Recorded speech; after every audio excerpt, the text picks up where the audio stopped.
اللہ رب العزت قرآن مجید میں فرما رہے ہیں یا ایھا الذین آمنوا، اے ایمان والو، توبوا الی اللہ توبۃ نصوحا، تم سب اللہ تعالیٰ سے توبہ کرو، سچی توبہ، توبۃ النصوح کرو، پکی توبہ کرو، گناہوں سے توبہ کرو۔ گناہ کسے کہتے ہیں؟ کہتے ہیں نا گناہوں سے بچو۔ گناہ کسے کہتے ہیں؟ گناہ کہتے ہیں اللہ تعالیٰ کے حکم سے روگردانی کرنا، اللہ تعالیٰ کے حکم کو توڑنا، رسول اللہ صلی اللہ علیہ وسلم کی سنت کو چھوڑنا اور دین میں کسی نئی بات کو پیدا کرنا، یہ گناہ ہے۔ گناہ کسے کہتے ہیں؟ اللہ تعالیٰ کے حکم کو توڑنا، حضور صلی اللہ علیہ وسلم کی سنت کو چھوڑنا اور دین میں کوئی نئی بات پیدا کرنا، یہ گناہ ہے۔ اور ہر گناہ کی کوئی نہ کوئی تاثیر ہوتی ہے، اور گناہوں کی ایک کامن تاثیر یہ ہے کہ اس سے انسان کو ندامت ملتی ہے۔ جو بھی گناہ کرے گا اس کو ندامت مل کے رہے گی، دنیا کی ہو یا آخرت کی ہو یا دونوں ہو۔ جو نیکی کرے گا اس کو سلامتی ملے گی، اور جو نافرمانی کرے گا اسے ندامت ملے گی۔ اگر کوئی انسان کتنی ہی کامیابی کے ساتھ گناہ کیوں نہ کرے، کوئی روکنے پوچھنے والا نہ ہو، سارے اختیارات اس کے پاس ہوں، یہ اللہ کی نافرمانی کر لے پورے اختیارات کے باوجود، لیکن اس کو ندامت ہوگی، ملے گی، یہ ایک پکی بات ہے۔ گناہ کی مثال بچھو کی ہے، چھوٹا ہو یا بڑا نقصان پہنچائے گا۔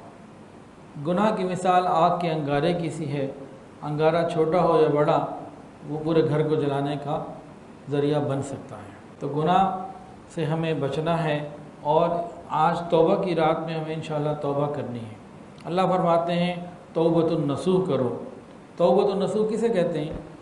دل سے بھی گناہ کے خیال کو نکال دینا، اتنی محنت کرنا، ایسی توبہ کرنا کہ دل سے بھی گناہ کا خیال نکل جائے۔ تفسیر مظہری میں توبۃ النصوح میں 4 باتیں لکھی ہیں کہ 4 چیزیں اگر ہو جائیں، توبۃ النصوح 4 باتوں کا، 4 چیزوں کا مجموعہ ہے۔ نمبر 1، زبان سے استغفار کرنا، معافی مانگنا۔ نمبر 2، اپنے آپ کو گناہوں سے روک لینا، بدن کو گناہوں سے روک لینا۔ نمبر 3، گناہوں کی طرف دوبارہ نہ جانے کا پکا ارادہ کرنا کہ آئندہ میں گناہ بالکل نہیں کروں گا۔ اور نمبر 4، برے دوست، بری محفل، بری مجالس کو چھوڑ دینا۔ جب تک انسان بری مجالس کو نہیں چھوڑتا توبہ پکی نہیں رہتی، پھر واپس ہو جاتا۔ شیطان کا کام کیا ہے؟ یہ گناہ کو ہمارے سامنے ہلکا کر کے پیش کرتا ہے اور مزین کر کے پیش کرتا ہے۔ یہ جی تو ہوتا ہی رہتا ہے جی، آج کل بے پردگی ہے، نگاہوں کی حفاظت تو ممکن ہی نہیں ہے، پرانی باتیں ہیں جی۔ تو بہت ساری باتوں کو شیطان بڑا ہلکا کر کے پیش کرتا ہے۔ حدیث سنیے، حدیث کے اندر آتا ہے جو فاسق اور فاجر ہوتا ہے وہ گناہ کو ایسے سمجھتا ہے جیسے مکھی بیٹھی تھی اٹھا دیا، اور جو مومن ہوتا ہے، نیکی والا، تقوی والا ہوتا ہے، گناہ کو اپنے اوپر پہاڑ کی مانند سمجھ رہا ہوتا ہے۔